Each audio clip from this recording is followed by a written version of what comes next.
Live mula sa GMA Network Center, ito ang 24 oras. Ramdam na po ang Pasko sa iba't ibang panig ng bansa. Mula sa Maguinao na Baguio hanggang sa isla ng Boracay. Kakamustahin din natin ang Magnonoche Buena sa Rizal Park at mga dadalo sa Misa de Gallo ngayong bisperas ng Pasko sa Manila Cathedral. Magandang gabi po, Luzon, Visayas at Mindanao. Ilang oras bago magpasko, marami pa rin ang naghahabol makauwi.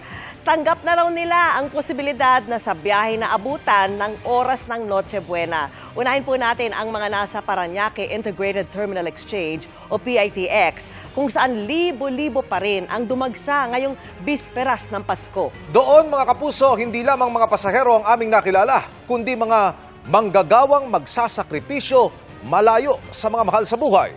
Nakatutok live si JP Soriano. JP! Good evening, Emil, Vicky, mga kapuso. As of 6 p.m., 154,000 mahigit na yung dumating dito sa PITX kahit po bisperas ng Pasko. Ibig sabihin, ang dami pa po talagang bumabiyahe. At kung marami po sa atin ang Magnonoche Buena kasama ating mga kaanak, mga mahal sa buhay, nakilala po natin yung mga Magnonoche Buena habang nasa biyahe. Aabuti ng 14 na oras ang biyahe pa Bicol ng bus na minamaneho ni Ronald Marchan mula sa Parañaque Integrated Terminal Exchange o PITX. Kalsada. Oo, doon kami magno-Noche Buena, alas 12. Ang kailangan kumita. May maiuwi sa pamilya ngayon. Kaya nag-video call na si Ronald sa 4 na anak na nasa Bicol. Merry Christmas sa inyo lahat. Sa kalsada si Papa magpapasko. Alam nila na malayo ako. Wala, ganun po talaga hanap buhay namin eh. Isa lang si Ronald sa mga ama, kapatid at anak na hindi makakapiling ang mga mahal sa buhay dahil kailangang magtrabaho ngayong bisperas ng Pasko. Pero ang sandaling marinig ang boses ng malambing na bati ng Merry Christmas. Very inspired ka, di ba, na merong anak sa'yo na nag-aalala, maski nasa malayo ka.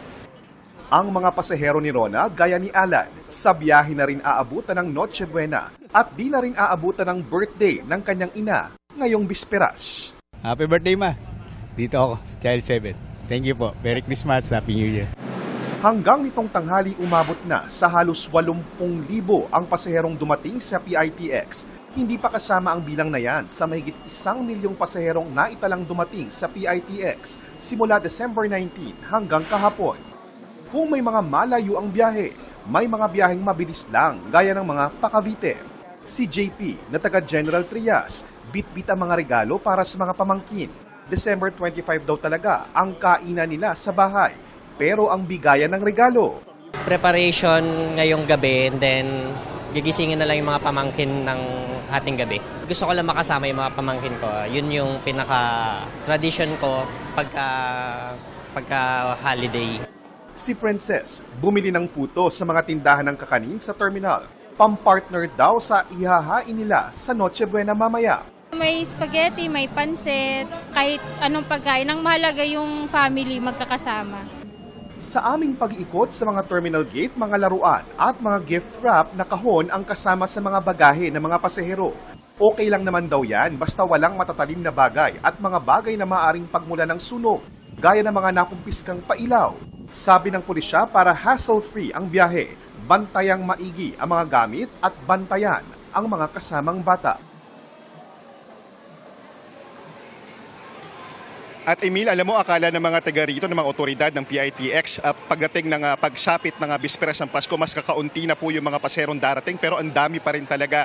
Dito po sa ground floor, ito po yung mga biyahe papunta sa Cavite, yung mas malalapit na area. Pero pagpanik nyo sa taas, naroon po yung papuntang Bicol, Catanduanes, at syempre ang hiling po ng mga taga rito, safe trip po para sa ating mga kababayang uuwi sa kanilang mga probinsya.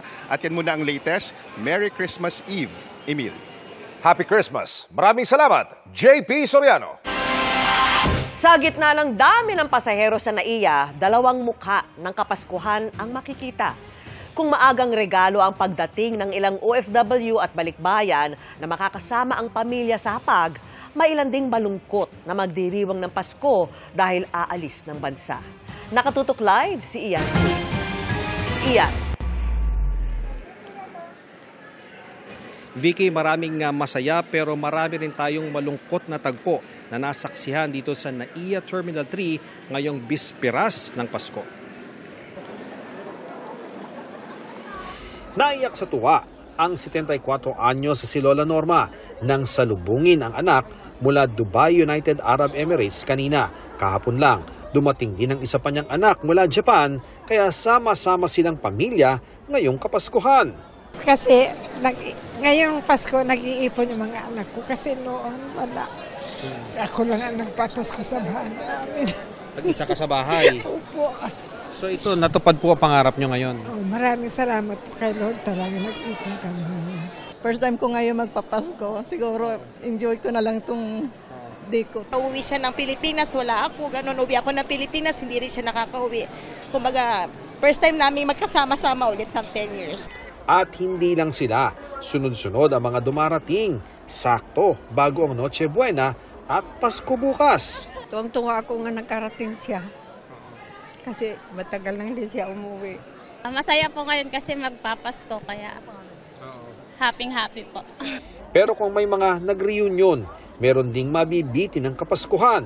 Isang araw na lang, hindi pa inabutan ng December 25 kasama ng kanilang mga pamilya, sina Jason at 10 kasama. Kailangan na kasi sila sa pinapasukang oil and gas company sa Dubai. Wala tayong makakawin, talang aalis din kami kahit na paano. Kasi sa hirap ng buhay natin dito eh. Bittersweet din ang pag-alis ng mag-asawang Feli at Joy dahil kailangang iwan ang mga kaanak ngayong Pasko at sa Abu Dhabi na makakapag Noche Buena. Malungkot dahil iiwanan yung mga kapatid ko dito, mga hipag, mga pamilya ko dito. Pero sa isang parte, masaya din naman kasi yung anak ko po yung makikita ko naman doon, tsaka yung isa ko pong kapatid.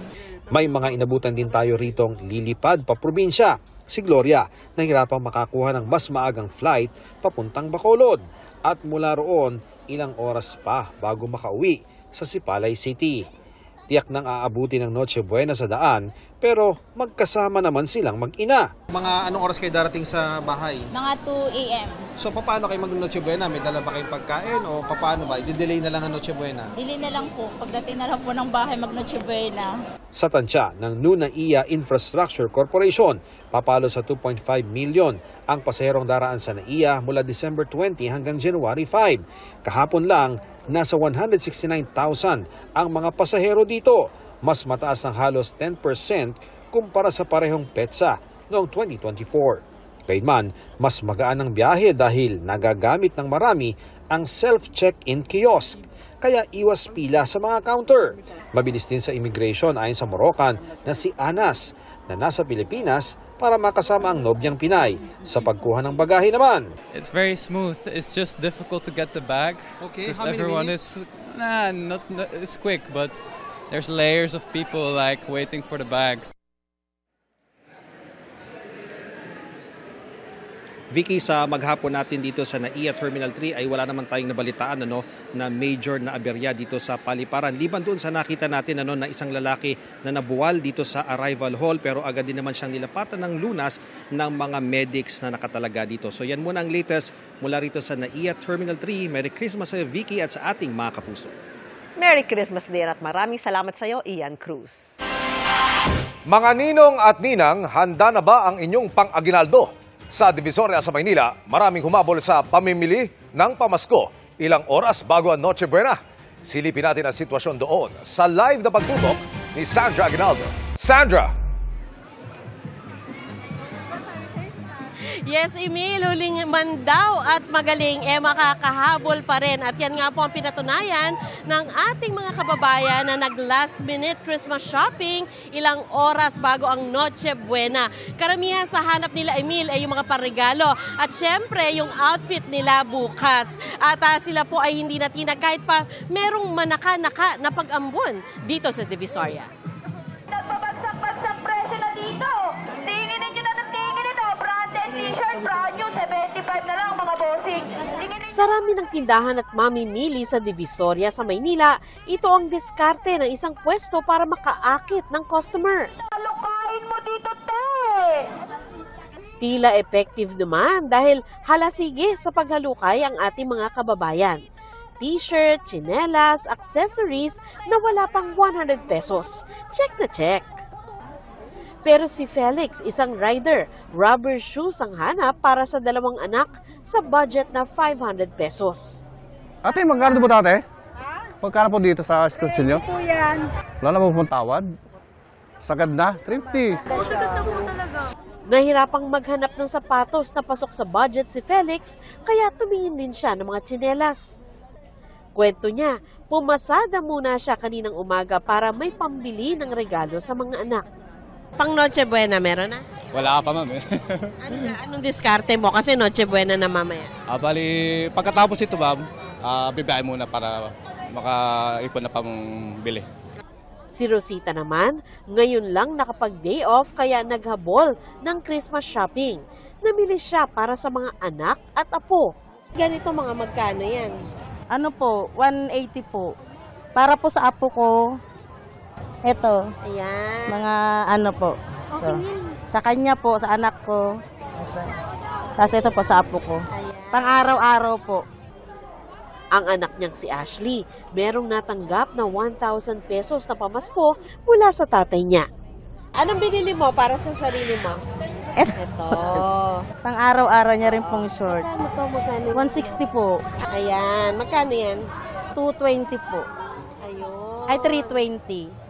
Sa murang presyo, halos walang patid ang mamimili sa pwestong ito na nagtitinda ng iba't ibang uri ng tsinelas sa halagang 75 pesos. Pirming nakamasid ang cashier na si Jelay dahil uso raw ang salisi ngayon. Pero ang mabili po talaga yung mga bargain, yung carry lang nilang bilhin. 75, 100, may 50 rin na carry lang na mga budget nila. Aminado rin ang mga tinderang pahirapan ang paghingi ng tawad sa presyo. Wala na po. Sinasabi namin mataas na rin ang puhunan kaya last price na talaga siya. Sa mga tindahan naman ng prutas sa Divisoria, matumal pa ang mamimili na inaasahang darami raw simula December 26 hanggang bagong taon.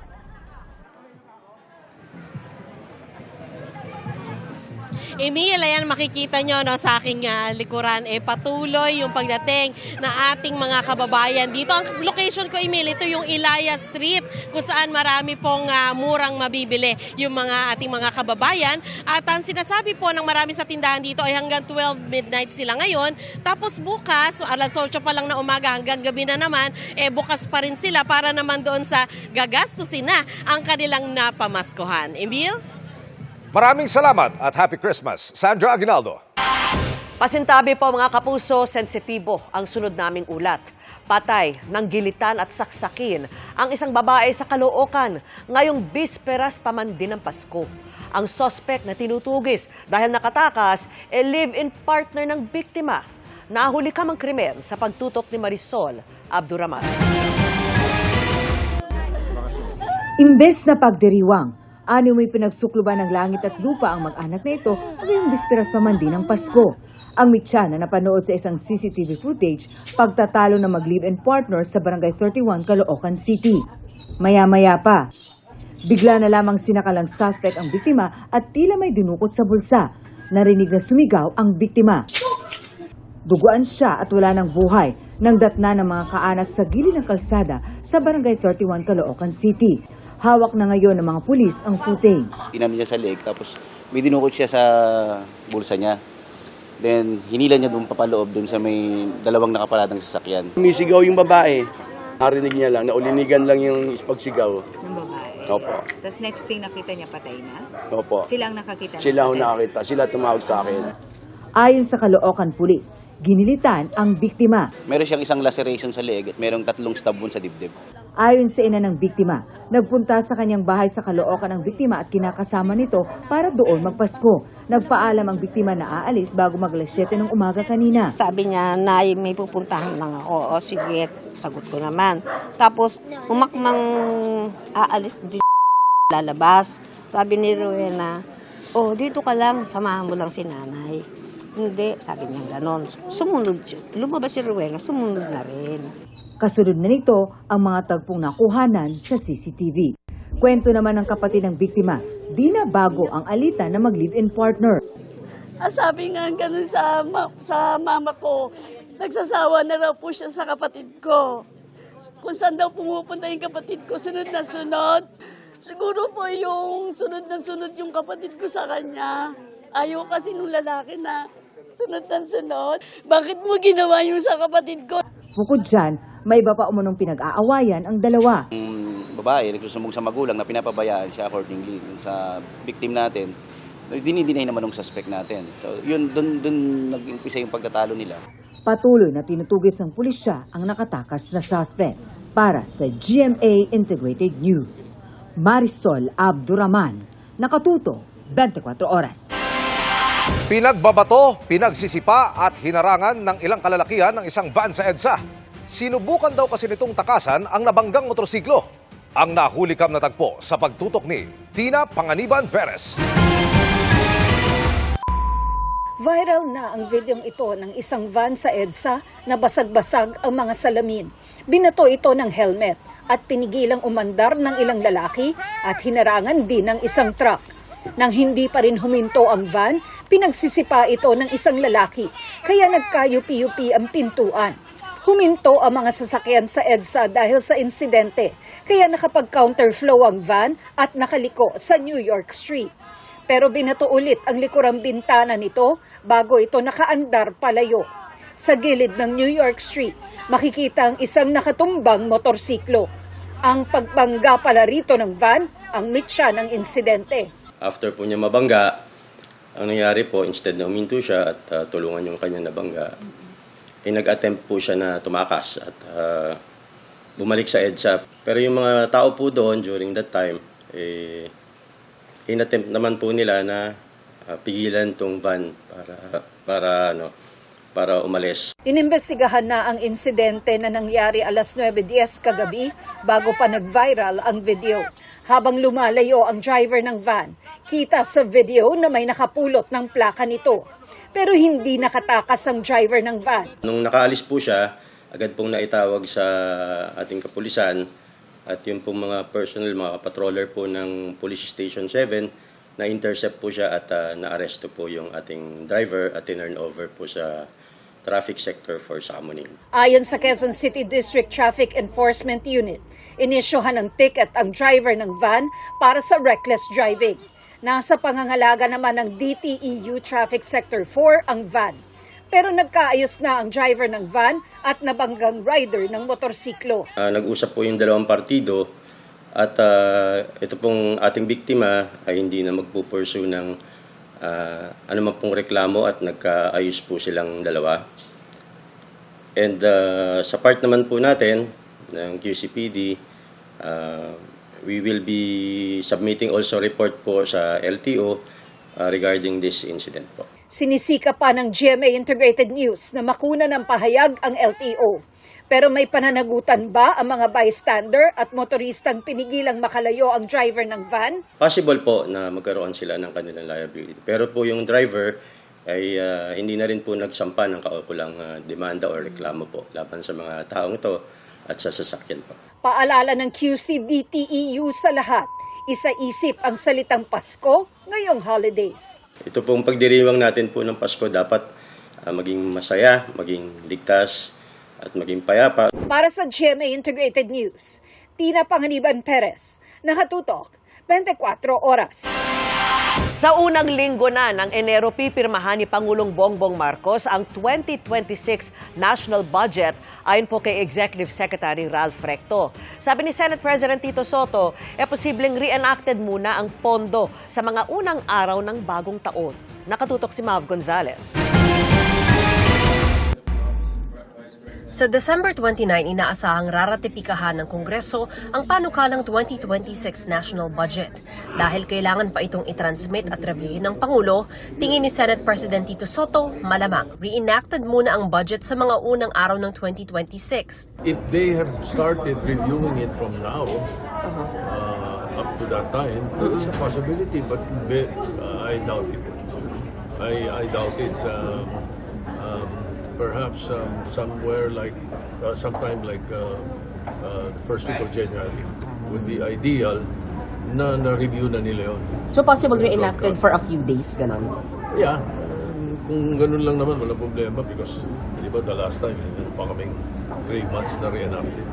Si Senate President Pro Tempore Ping Lacson, matagal na ring sinasabing mas mainam nang magkaroon ng reenacted budget sa unang quarter ng 2026 kaysa madaliin ang pagpasa na hindi nare-resolba ang mga issue ng maling paggamit at pag-abuso sa pondo, partikular sa flood control projects.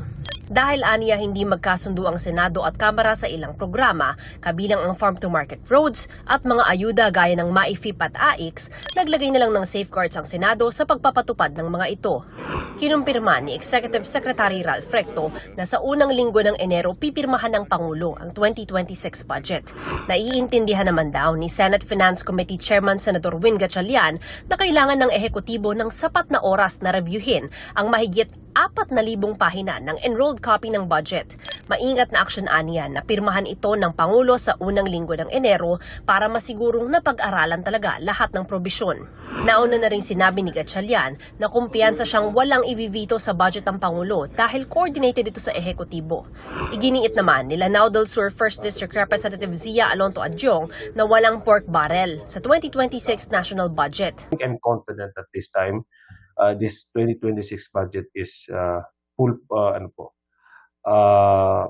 airtight po kung akong tatanungin nyo na wala pong mga insertions dyan, wala pong mga line items dyan na nagbibigay pondo doon sa mga questionabling mga infrastrukturang programa. The 2026 budget contains no lump sum appropriations, no discretionary funds, and is fully itemized. There's no pork barrel, and there are no pork barrel appropriations in the 2026 national budget. Sa ngayon, nasa proseso aniya ng reconciliation ng House at Senate versions ang BICAM technical staff. Inaasahan daw nilang makakatanggap sila ng kopya ng BICAM report bago ito i-ratify ng Kongreso. 1,000 pages. Minsan, pamut pa ata yan ng 5,000 na pahina. So that's going to be now the work of the committee staff. The majority leader ensured the House, not only Congressman Tino and the minority, but ensured that the whole House will be furnished a copy individually of the committee report prior to the ratification, so that all of us would have time to review and look at the items. And compare it probably on the approved HGAB. Para sa GMA Integrated News, Mav Gonzalez, nakatutok, 24 oras. Umarangkada na ang unang bahagi ng EDSA rehabilitation ngayong bisperas ng Pasko. Ang epekto niyan sa lagay ng trafiko. Tinutukan live ni Rafi Tima. Rafi!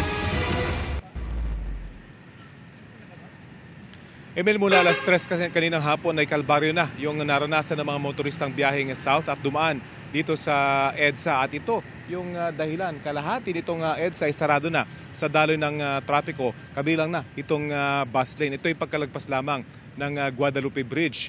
At ito ay bilang paghahanda nga sa gagawing EDSA rehabilitation na magsisimula ngayong gabi.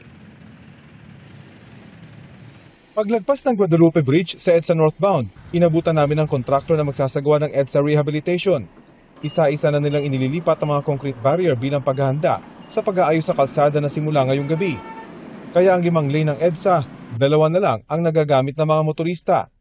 Mahigit 1 oras lang ang lumipas tukod ng trapiko sa southbound lane ng EDSA. Matindi, dapat di ginawa ngayon. Oo nga. Papasko, biyahe pa ako eh. Ano ba yan? Abala. Medyo nakakapanibago po pero at least tuloy-tuloy naman po, hindi naman po yung talagang parang naka-parking na po dito sa EDSA. Bukod sa pagsikip ng kalsada, pinatitigil pa ng mga traffic enforcers ang mismong daloy ng sasakyan sa EDSA para makapasok ang mga sasakyan na galing sa Estrella. Ang northbound lane, inihanda na rin para sa rehabilitasyon. Pero dahil mas konti ang mga sasakyan pa norte gamit ang EDSA, hindi kaagad tumukod ang trapiko. Ayon sa MMDA, marami kasi ang piniling dumaan na sa Skyway, lalo na ang patungo sa North Luzon Expressway. Para mapabilis ang pagsasaayos sa mga bahaging hindi pa naman talaga sira, sinimulan na ng ilang manggagawa ang paglalagay ng aspalto sa mga crack sa kalsada. Ang mga may malalang sira lang daw kasi ang kanilang babakbakin para maging mabilis ang pagsasaayos sa kalsada. Bagamat sumuong sa matinding traffic, may ilang motorista pa rin namang naiintindihan kung bakit kailangan na talagang isaayos ang EDSA. Ikagaganda naman ng EDSA, okay lang naman. Tsaga-tsaga na.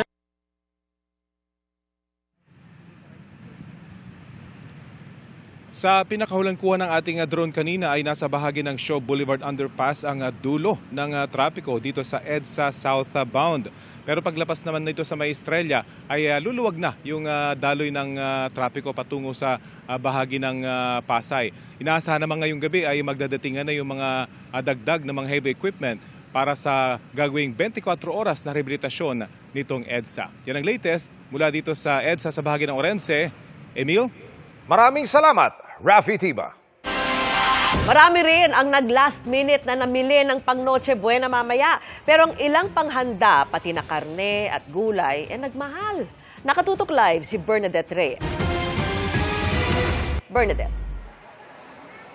Vicky, ilang minuto na lang magsasara na ang mall na ito dito sa San Juan, pero marami pa rin ang mga nagla-last minute shopping. Kanina, nagpunta rin kami sa mga grocery at mga palengke at marami rin ang humabol mamili ng mga panghanda sa Noche Buena.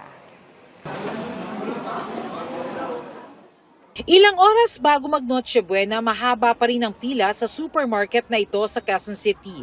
Marami ang humabol na mamili ng mga panghanda kahit nagmahal ang ilang sahog. Kaya hindi na talaga kakasya ang 500 pesos para sa pamilya ni Clarissa na may 4 na miyembro.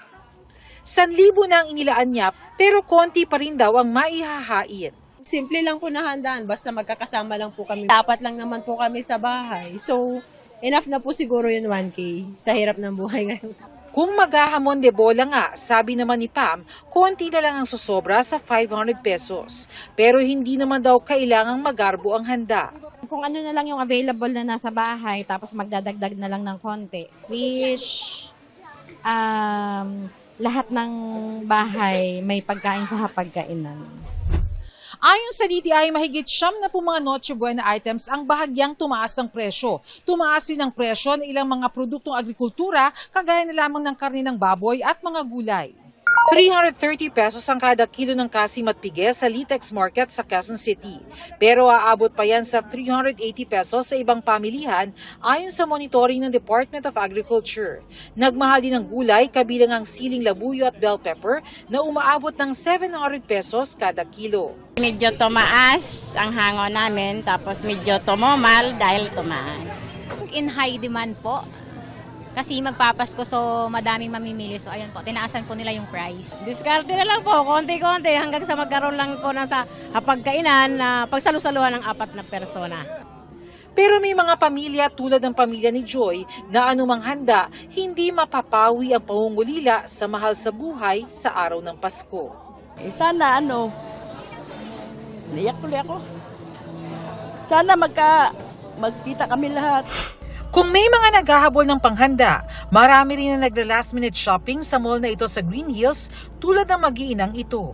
Gusto lang mag-coffee, mag-snack, and then relax para mamaya magsimbang gabi kami pag uwi sa bahay. Extra bonding po besides sa Christmas event itself. Christmas is about giving talaga. So, tradisyon na talaga ng Filipino na magbigay kasi it's Christmas. So, parang love and joy pag nag-give ka sa tao. Vicky, bukas din ang mga mall pero maaaring may pagkakaiba sa operating hours. Mula dito sa San Juan, bumabati kami sa inyo ng isang Merry Christmas. Merry Christmas at maraming salamat sa iyo, Bernadette Reyes.